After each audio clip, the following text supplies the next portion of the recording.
Back to yet another video of बही खाता by Sonal. अभी तक हम लोग कंटिन्यू केवल अकाउंटेंसी क्लास 12 का देख रहे थे, वीडियोस आ रही थी, बट अभी हम थोड़ा क्लास 11 भी देख लेते हैं। ठीक है, तो आज हम शुरू करेंगे एक न्यू चैप्टर जो इम्पोर्टेंट चैप्टर है क्लास 11 में, जिसका नाम है बैंक रिकॉन्सिलिएशन स्टेटमेंट। आप BRS के नाम से भी जानते हो इसको। ठीक है, तो BRS शॉर्ट फॉर्म में हम BRS बोलते हैं, और फिर इसका फुल फॉर्म क्या होता है, बैंक रिकॉन्सिलिएशन स्टेटमेंट। तो ये बैंक रिकॉन्सिलिएशन स्टेटमेंट है क्या? ये एक स्टेटमेंट है जो बिजनेस पर्संस बनाते हैं। क्यों? बिजनेस पर्संस तो चलो ठीक है, स्टेटमेंट अकाउंट्स बनाते हैं, लेकिन कोई रीजन तो होगा इसके पीछे, है ना, BRS बनाने के पीछे। तो वो इसलिए बनाते हैं ताकि अपने कैश बुक के बैंक कॉलम को, ध्यान से सुनना, कैश बुक के बैंक कॉलम को और पासबुक का जो अमाउंट हो वो मैच करा सके। ठीक है, दोनों आपस में मैच करने चाहिए। क्या क्या? कैश बुक का बैंक कॉलम, कैश बुक का बैंक कॉलम एंड पासबुक, दोनों का अमाउंट मैच करना चाहिए। इसी रीजन की वजह से बिजनेसमैन इसको बनाते हैं। किसको बनाते हैं? BRS, bank reconciliation statement. ठीक है, तो अभी तक आप लोग इसके मीनिंग एक्सेट्रा जो भी थ्योरीज बुक में गिवन है, उससे तो जाहिर सी बात है आप लोगों को पता चल ही गया होगा इतना कि मीनिंग क्या है, फीचर्स एक्सेट्रा, जो भी थ्योरी पार्ट है बुक में जो भी दिया है। ठीक है, तो हम आगे बढ़ते हैं, हम सीधा प्रैक्टिकल से शुरू करेंगे, तो फॉर्मेट पे ही जाएंगे। ठीक है, पहले हम लेकिन फॉर्मेट पे जाने से पहले एक सिंपल सा रूल है जिसको समझना जरूरी है। अगर BRS पढ़ रहे हैं, BRS के बारे में जान रहे हैं, जानना चाहते हैं तो ठीक है। और वो कौन सा रूल है? रूल यहाँ पे बोर्ड पे लिखा है, वो है, देखो, कैश बुक का बैंक कॉलम, मैंने बोला ना, तो कैश बुक का बैंक कॉलम एंड पासबुक। ठीक है, अब आप एक बात बताओ, कैश बुक तो बिजनेसमैन बनाता है ना, वो तो बैंक नहीं बनाता है ना। जो छेड़छाड़ मतलब कम ज्यादा अमाउंट बढ़ाना घटाना जो करना है हम कैश बुक में कर सकते हैं, है ना, कैश बुक में कर सकते हैं। पासबुक मेरे बस का बात है ही नहीं, ना मेरे ना आपके, किसी के बस का बात नहीं है, क्योंकि वहां जो भी कम ज्यादा जो भी कुछ करना है वो बैंक ही करेगा। पासबुक के साथ हम छेड़छाड़ कुछ भी नहीं कर सकते हैं। जो करना है हमको वो हम कैश बुक के साथ ही कर सकते हैं। ठीक है, तो एक रूल है छोटा सा, उसको भी जान लो। देखो क्या है कि कैश बुक का बैंक कॉलम अगर डेबिट बैलेंस बोलता है ना, मतलब अगर पैसा आ रहा है, ठीक है, अगर इंक्रीमेंट हुआ है, अगर इंक्रीज हो रहा है पैसा, तो वो चीज क्या कहलाएगा? डेबिट बैलेंस कहलाएगा। कैश बुक का बात कर रहे हैं, बैंक कॉलम का। ठीक है, कैश बुक का बात कर रहे हैं, बैंक कॉलम का। अगर पैसा आ रहा है, इंक्रीज हो रहा है, ठीक है, तो वो क्या कहलाएगा? डेबिट बैलेंस कहलाएगा। ठीक है, हाँ वही तो होता है, डेबिट व्हाट कम्स इन, पैसा आता है तो कैश अकाउंट डेबिट करते हो ना, बैंक अकाउंट डेबिट करते हो ना, तो वही चीज। ठीक है, पैसा आ रहा है, कैश आ रहा है, इंक्रीज हो रहा है, पैसा आ रहा है तो आपके हाथ में जो भी कैश है वो तो इंक्रीज ही होगा। ठीक है, तो उसको हम बोलते हैं डेबिट बैलेंस। ठीक है, और अगर आप पेमेंट कर रहे हो किसी को, सैलरी पे कर रहे हो, वेजेस पे कर रहे हो, मतलब पैसा जा रहा है, ठीक है, तो नेगेटिव बैलेंस कहते हैं उसको, मानते हो। ठीक है, आपके लिए वो नेगेटिव बैलेंस है, आप पैसा किसी को पे कर रहे हो, आपके बिजनेस से जा रहा है, ठीक है, तो वो क्या होता है? क्रेडिट बैलेंस होता है। ठीक है, इतना तो आपको पता है। ठीक है, तो ये कैश बुक का बात की है हम। ठीक है, कैश बुक का बात की है। अब पासबुक में आते हैं तो वो उल्टा हो जाता है। देखो, जैसे कि उल्टा हो जाता है इन केस सैलरी जब भी आता है तो फोन पे मैसेज आता है ना, या फिर पैसा अगर आपके अकाउंट में किसी ने पे किया, ठीक है, जीपे कर दिया या फिर कुछ भी, तो ऐसा मैसेज आता है ना कि your account has been credited by this much. तो क्रेडिटेड का मतलब पैसा तो आया तो क्रेडिट हुआ। ठीक है, तो वही चीज है, जब पासबुक में जब पैसा बढ़ता है तो वो चीज क्या कहलाता है? क्रेडिट बैलेंस कहलाता है। ठीक है, और जब पे करते हैं हम कहीं पे, जीपे आजकल तो बहुत लोग, मतलब आमतौर पे सब लोग, इनफैक्ट अभी कुछ देर पहले आपने जीपे किया होगा कहीं, है ना, तो फिर अगर पेमेंट करते हो तो वो debit balance, as debit balance message आता है ना कि your account has been debited by this much rupees, है ना। ठीक है, तो कैश बुक और पासबुक में दोनों चीजें क्या हो जाती है? उल्टा हो जाती है। ठीक है, पैसा आया तो इधर डेबिट बैलेंस, पैसा गया तो इधर क्रेडिट बैलेंस। और अगर पासबुक की बात करेंगे तो पैसा आएगा तो क्रेडिट बैलेंस हम बोलते हैं। ठीक है, और पैसा जाता है तो हम डेबिट बैलेंस बोलते हैं। आप बेस्ट एग्जाम्पल है जीपे ले लो, है ना। ठीक है, तो ये था रूल एक छोटा सा समझाने के लिए। ठीक है, अब इसके बाद हम बनाते हैं सीधा BRS का फॉर्मेट, उसके बाद फिर क्वेश्चन सॉल्व करेंगे, ठीक है। तो कहीं मत जाना, यहीं बने रहना, क्वेश्चन सॉल्व करते हैं। आप देखो बीआरएस पढ़ रहे हो ना, तो आप अपने आप को बैंक एम्प्लॉय समझो, बैंक एम्प्लॉय समझ के एंट्रीज करते जाओ, फॉर्मेट बनाकर क्वेश्चन सॉल्व करते जाओ, मजा आएगा, ठीक है। चलो फिर आते हैं, फॉर्मेट बनाते हैं। तो ये आपके सामने फॉर्मेट होगा बीआरएस का, बैंक रिकॉन्सिलिएशन स्टेटमेंट का, ठीक है। तो एक एक करके समझते हैं। देखो फॉर्मेट कुछ इस तरह से बनता है, पार्टिकुलर्स, पॉजिटिव अमाउंट का कॉलम और नेगेटिव अमाउंट का कॉलम, ठीक है। अगर बुक के फॉर्मेट से जाओगे तो वो थोड़ा बहुत कंफ्यूजिंग है, क्योंकि पॉजिटिव नेगेटिव वो मतलब थोड़ा अलग फॉर्मेट लगेगा, लेकिन इसके हिसाब से जाओगे ना, समझोगे ना, तो बहुत ज्यादा चीजें इजी हो जाएंगी, ठीक है। तो समझते हैं एक एक करके। देखो क्वेश्चन में ओपनिंग बैलेंस, मतलब जिससे हम क्वेश्चन आंसर स्टार्ट करेंगे, वो या तो ये भी दिया रह सकता है या फिर overdraft balance as per cash book भी दिया रह सकता है, ठीक है। तो दोनों को लेकर हम समझते हैं फॉर्मेट, ठीक है। तो देखो क्वेश्चन में debit balance as per cash book दिया है, हमने debit balance as per cash book देखा ना। डेबिट बैलेंस, अगर कैश बुक का बात कर रहे हैं, डेबिट बैलेंस का बात कर रहे हैं, तो वो अमाउंट कहां जाएगा, पॉजिटिव अमाउंट होता है, ठीक है। तो वो अमाउंट हम पॉजिटिव अमाउंट के कॉलम में लिखेंगे, कहां लिखेंगे, पॉजिटिव अमाउंट के कॉलम पे, ठीक है। और ये चीज आपके क्वेश्चन में दिया रहेगा, ठीक है। नाउ ओवरड्राफ्ट या negative balance as per cash book रहा। ओवरड्राफ्ट क्या होता है, ओवरड्राफ्ट क्या होता है, बहुत लोगों को पता होगा, बहुत सारे लोगों को नहीं पता होगा, तो फिर चलो बताते हैं। देखो बैंक में आपका कुछ पैसा डिपॉजिट किया हुआ है, ठीक है। मान के चलो 10,000 डिपॉजिट किया हुआ है, ठीक है। अब अगर आपने पैसा विड्रॉ करना चाहा, पैसा विड्रॉ आपको 10,000 से कुछ थोड़ा अमाउंट ज्यादा का करना है, ठीक है। तो बैंक इमीडिएटली आपको ओवरड्राफ्ट फैसिलिटी देती है। ये मतलब ऐसे कस्टमर्स को मिलता है जिनका क्रेडिट बैंक में बहुत ही ज्यादा अच्छा है, मतलब क्रेडिट मतलब नेम बहुत ही ज्यादा अच्छा है, ठीक है, रेप्यूटेशन बहुत ज्यादा अच्छा है, ठीक है। तो बैंक क्या करती है, ओवरड्राफ्ट फैसिलिटी देती है कि लिमिटेड अमाउंट है, अगर है आपके पास आपके बैंक अकाउंट में डिपॉजिट, तो वो थोड़ा सा पैसा आप एक्स्ट्रा विड्रॉ कर सकते हो, ठीक है। तो वो पैसा कहां से आ रहा है, बैंक से आ रहा है, तो ओवरड्राफ्ट, ठीक है। इमीडिएटली फिर जब आप पैसा डिपॉजिट करोगे तो वो अपना जो भी ओवरड्राफ्ट फैसिलिटी में जो भी जितना भी पैसा दी थी बैंक, वो फिर वापस ले लेगी, ठीक है। तो ये नेगेटिव बैलेंस हुआ कि नहीं, एक तरह का शॉर्ट टर्म टाइप का लोन ही तो दे रही है ना बैंक आपको, ठीक है।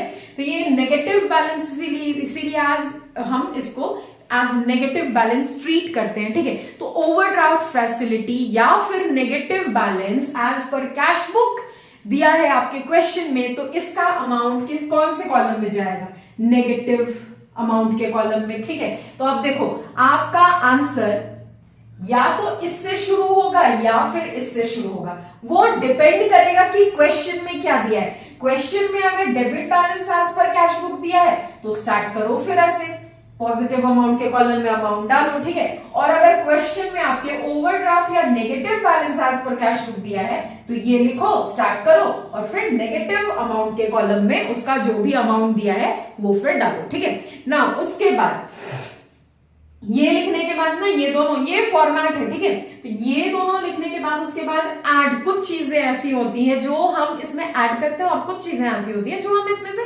लेस करते हैं, ठीक है। तो फिर ऐड क्या क्या करते हैं, लेस क्या क्या करते हैं, वो भी देखते हैं। ऐड में देखो सबसे पहला हम क्या ऐड करते हैं, cheques issued but not presented for payment. Cheque issue तो किया है, मतलब इशू तो हुआ है, लेकिन बैंक में अभी तक प्रेजेंट नहीं हुआ है पेमेंट के लिए। फॉर एग्जाम्पल अब इसको समझो कि रीजन क्या है, ऐड क्यों करते हैं इस चीज को, ठीक है। ये है मेरा कैश बुक, ये पासबुक, ना चलो ऐसा बताते हैं कि दिखे, ठीक है। ये कैश बुक, ये पासबुक, ठीक है। अब देखो दोनों का अमाउंट अभी तक सेम था, ठीक है ना। हमने 50 रुपया का चेक इशू किया तो 50 का कैश तो मेरे पास से माइनस होगा ना, चेक इशू किया है हमने, ठीक है। तो हम इमीडिएटली माइनस करेंगे, हमको पहले से पता है कि 50 का अगर हमने चेक इशू किया है तो वो तो कम करेगा मेरे वैल्यू को, ठीक है, कैश बुक के वैल्यू को, ठीक है। तो ये 50 रुपया होना था, ठीक है। अब बैंक में अभी तक प्रेजेंटेड फॉर पेमेंट, मतलब बैंक में कुछ ऐसा हुआ ही नहीं है, पासबुक में कुछ नहीं हुआ, तो पासबुक को तो हम कुछ नहीं कर सकते हैं, ना उसका अमाउंट को कम कर सकते हैं ना ज्यादा कर सकते हैं। पासबुक में जो भी एंट्रीज होती है केवल बैंक कर सकता है, हम कुछ नहीं कर सकते, आप कुछ नहीं कर सकते, ठीक है। इसलिए पासबुक को तो हम छू नहीं सकते हैं, ठीक है। तो जो चेंजेस करना है यहाँ करना है। अब देखो चेक इशू हुआ, चेक इशू हुआ, 50 का चेक इशू हुआ था, तो हमने अपने कैश बुक में से 50 रुपया माइनस कर दिया, ठीक है। But not presented for payment, लेकिन अभी तक ये बैंक में प्रेजेंट ही नहीं हुआ है, ठीक है। अब क्योंकि कैश बुक और पासबुक का अमाउंट हमको सेम इक्वल दिखाना है, तो आप बताओ अब हम इक्वल कैसे दिखाएंगे? ये तो 100 पे ही रह गया, ठीक है, कुछ हुआ ही नहीं, ये 50 पे आ गया। अब इक्वल कैसे दिखाएंगे? तो आप इसमें छेड़छाड़ नहीं कर सकते हो, बट कैश बुक तो आपके हाथ में है, कर सकते हो, तो इसमें फिर से ऐड कर दो वो 50 रुपया, ये 100 हो गया, ये तो पहले से 100 था ही, मैच हो गया, ठीक है। इसीलिए हम फर्स्ट वाले को ऐड किए, ठीक है। अब ये तो हो गया, ठीक है। नाउ इसको मिटाते हैं, फिर सेकेंड वाला समझते हैं, ठीक है। नाउ देखो सेकेंड में क्या लिखा है? Any increase in cash, any increase in cash, any increase in cash. तो अब फिर से इसको समझते हैं, ये हमारा कैश बुक, ये हमारा पासबुक, ठीक है। अब देखो क्या लिखा है? Any increase in cash, cash में कोई भी इंक्रीमेंट हो रहा हो, ठीक है। मान के चलो अभी तक 100 था, दोनों इक्वल था, ठीक है। अब कोई ऐसे कस्टमर हैं जो सीधा सीधा बैंक में ही मतलब क्या बोले उसको, ऑनलाइन आपको पैसा ट्रांसफर कर दिए हैं, ठीक है। तो वो कैश बुक में कैसे फिर दिखेगा हमको पता नहीं है, ठीक है। तो वो तो पासबुक में तो फिर भी रिकॉर्ड हो ही जाएगा, ठीक है, ऑनलाइन बात है। तो देखो अगर 50 रुपया का बात करें तो 50 रुपया कोई कस्टमर डायरेक्टली बैंक में आपका, ठीक है, डिपॉजिट किया है, तो वो तो इधर कैश बढ़ जाएगा 50 रुपया, अब हो गया 150, ठीक है। तो इंक्रीज हुआ, यहाँ पे कैश इंक्रीज हुआ, तो ये चीज आप बराबर हम कैसे दिखाएंगे? तो कैश बुक में भी तो 50 रुपया हमको ऐड करना पड़ेगा, ठीक है। तो इस चीज को हम इस वजह से ऐड करेंगे, क्या करेंगे? ऐड करेंगे, ठीक है। तो ये बात ये थी ऐड करने वाली चीजें, ठीक है। अब लेस क्या क्या करेंगे? तो लेस हम क्या क्या करेंगे? तो देखो फर्स्ट में लिखा हुआ है, क्या लिखा है? देखो checks deposited but not collected, cleared और क्रेडिटेड, मतलब भी बताएंगे, मतलब रीजन भी बताएंगे कि ये चीज क्यों लेस हो रहा है, क्यों हम माइनस कर रहे हैं, ठीक है, क्यों नेगेटिव अमाउंट है ये हमारा। लेकिन एक बात हमेशा याद रखना, ये देखो कलेक्टेड हो गया, क्लियर्ड हो गया, क्रेडिटेड हो गया, ये C3 आप कह लो, ठीक है, हमेशा माइनस होगा। ये चीज आप दिमाग में घुसा लो, रट लो, जो करना है करो। क्लियर्ड हुआ, क्रेडिटेड हुआ, कलेक्टेड हुआ, ये चीज ये स्टेटमेंट में के साथ जो भी अमाउंट है ना हमेशा माइनस होगा, ठीक है। अब इसका मतलब समझ, checks deposited but not collected, cleared, credited, मैंने बोला ये C3 जो है कलेक्टेड, क्लियर्ड, क्रेडिटेड हमेशा माइनस होगा, ठीक है। गार्ड बांध लो, दिमाग में घुसा लो, रट लो, जैसे भी करो, लेकिन याद रखना है इस बात को, ठीक है। अब इसके मतलब रीजन भी समझते हैं कि क्यों माइनस होगा। तो देखो ये अगेन कैश बुक पासबुक, ठीक है, ये पहले से 100 रुपीज था, ठीक है, दोनों इक्वल था, ठीक है। नाउ चेक डिपॉजिट हुआ है बैंक में, कोई कस्टमर था जिसने हमको चेक दिया, ठीक है, मान लो 100 रुपया का चेक दिया हमको कोई कस्टमर, ठीक है। तो उस चेक को हम बैंक में ले जाकर डिपॉजिट कर दिए हैं, ठीक है, बैंक में ले जाकर डिपॉजिट कर दिए। अब आप अगर कोई चेक बैंक में डिपॉजिट करोगे तो आपको क्या लगेगा कि आपका जो भी कैश है वो बढ़ रहा है, बैंक बैलेंस बढ़ रहा है, अमाउंट बढ़ रहा है, ठीक है। और फिर पासबुक और कैश बुक को इक्वल कराने के लिए आप क्या करोगे? उतना ही अमाउंट जितना का चेक आपने डिपॉजिट किया बैंक में, उतना ही अमाउंट आप कैश बुक में क्या करोगे? प्लस कर दोगे। करोगे कि नहीं? हाँ जी बिल्कुल करोगे, ठीक है। तो ये हो जाएगा 200। नाउ आगे क्या बोलता है? बट नॉट कलेक्टेड, क्लियर्ड या क्रेडिटेड, लेकिन इसका मतलब लेकिन, ठीक है, चेक डिपॉजिट तो हमने बैंक में कर दिया, ठीक है। अब हमको लगा कि उतने अमाउंट से मेरा बैंक बैलेंस बढ़ा, पासबुक में भी वो बढ़ेगा, ठीक है, अमाउंट तो बढ़ा हुआ ही दिखेगा, लेकिन बैंक में ऐसा कुछ हुआ ही नहीं है, चेक क्लियर ही नहीं हुआ है, ठीक है, चेक क्लियर ही नहीं हुआ है, बस हमने डिपॉजिट किया, आगे कोई काम हुआ ही नहीं बैंक में, चेक क्लियर हुआ ही नहीं। तो पासबुक में तो आप छेड़छाड़ नहीं कर सकते हो, वो तो बैंक ही करेगा, ठीक है। अब क्लियर नहीं हुआ है चेक, तो पासबुक में एंट्री थोड़ी ना होगा, ठीक है, तो यहाँ पे कोई एंट्री हुआ ही नहीं, ये 100 पे ही रह गया, ठीक है। तो अब इन दोनों को इक्वल कराने के लिए आपको फिर से 100 रुपीज माइनस करना होगा, तभी ये दोनों इक्वल होगा कि नहीं? तो इसलिए हमने इसको माइनस कर दिया, checks deposited but not cleared, credited and collected. ठीक है, ठीक है। नाउ लास्ट है हमारा एनी डिक्रीज इन कैश। तो एनी डिक्रीज इन कैश इसी के जैसा होता है। देखो एनी डिक्रीज इन कैश का इसको भी समझते हैं हम, एनी डिक्रीज इन कैश बोला है। ठीक है, नाउ देखो कैश बुक एंड पासबुक अभी तक सेम अमाउंट है। ठीक है, 100 इक्वल।